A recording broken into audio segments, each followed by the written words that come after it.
Hey everyone, Thordan Smash here, out mountain biking, enjoying another day. But today we're going to be talking about Apex Legends 2 and the future of the game, and also what you can be expecting when it does drop. We're going to go over all of that.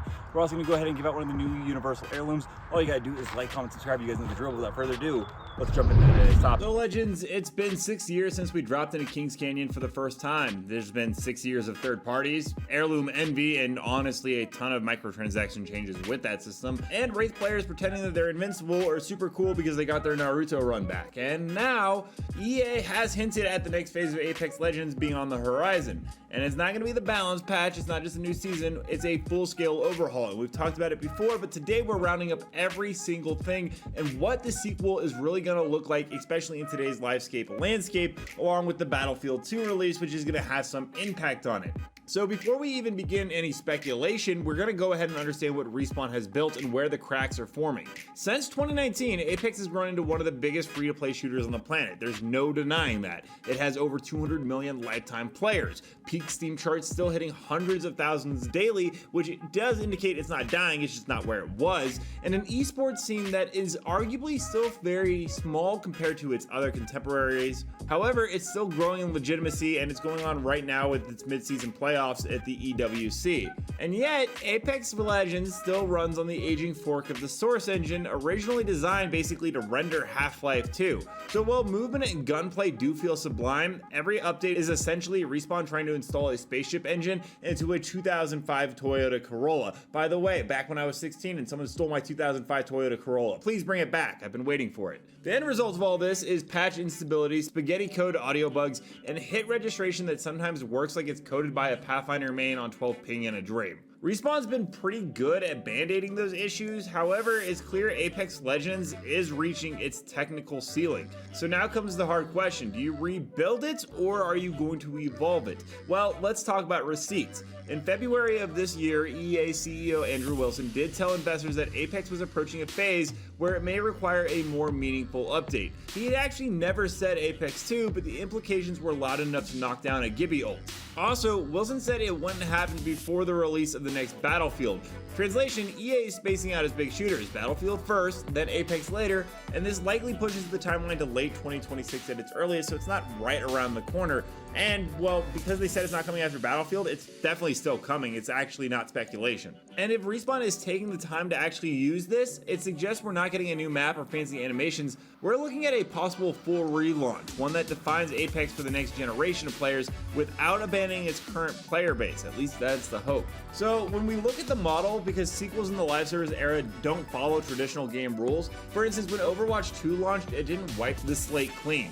It changed the core structure, switching from 6v6 to 5v5, it added the battle pass and reworked the monetization model, but it also preserved player accounts, skins, and legacy systems, which is what's going to need to happen for Apex.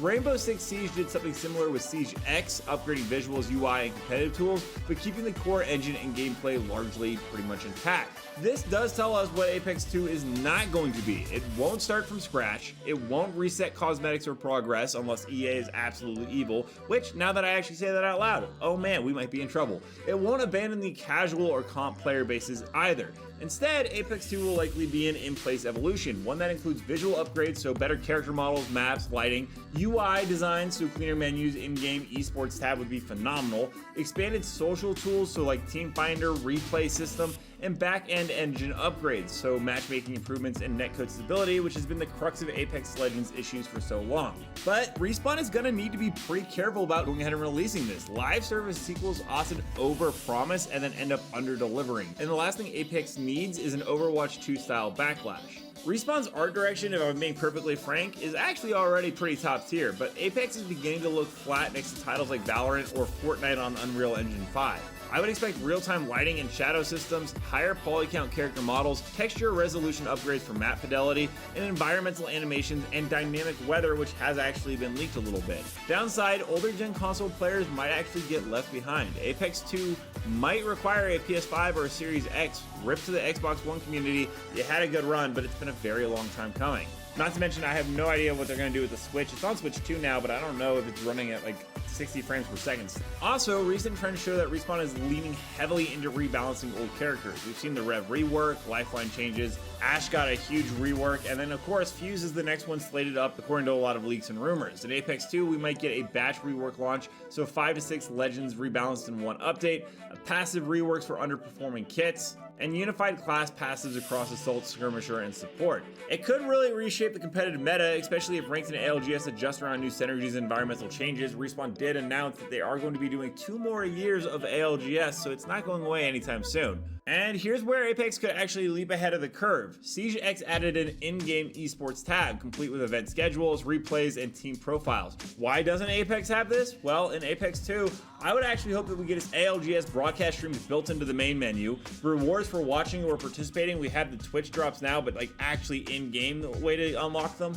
Team pages and stat tracking would be really cool, and possibly in-game qualifiers, open bracket tournaments. They went ahead and did the open ALGS qualifier in New Orleans this year, so doing something actually in-game would be pretty cool, and now they might have the capability to do that. Along with that, Apex lacks a permanent onboarding mode. I mean, there's the bot royale, but I mean, that's not really fun. It's still very limited. Apex 2 could introduce a permanent PvE mode. Titanfall fans, I see you. This is something that I would like to see. Solos 2.0 with better balance and role restrictions, maybe bring that arenas 1v1 as a permanent function. New training hubs with movement courses, aim trials, and live practice rooms. The firing range is good, but a little outdated. And then a creative mode. Let players build custom maps and train gauntlets a la Fortnite Creative. His Watson made a huge amount of waves when he went ahead and used R5 as a program for his streams, and people absolutely loved it. Just go ahead and integrate it into the game and you would see a flourishing player base. And I'm gonna be perfectly blunt here. Apex 2 is not about pleasing me or you or any of the existing players in the game. It should be about expanding the brand.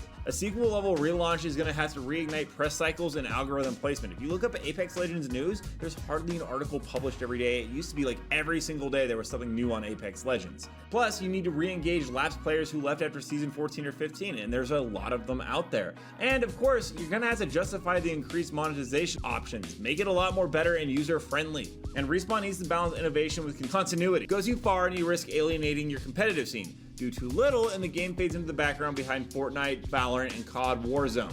If done right, Apex 2 becomes not just a shooter, but a long-term platform, a hub for Respawn's PvP and PvE future. All that being said, we're going to go ahead and jump into community clips now. Don't forget to submit your own to me at Thordan Smash on Twitter, but without further ado, let's roll it.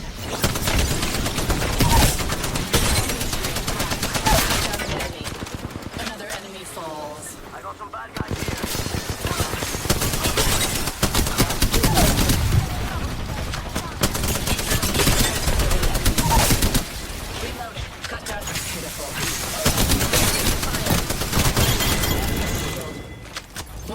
Well, what are your guys' thoughts on Apex Legends 2, and can it be a revival for the game? Also, don't forget to check out this video right here, where I cover more news on Apex Legends on the daily, and until next time, everyone, keep playing the Alliance. I'll see you out there.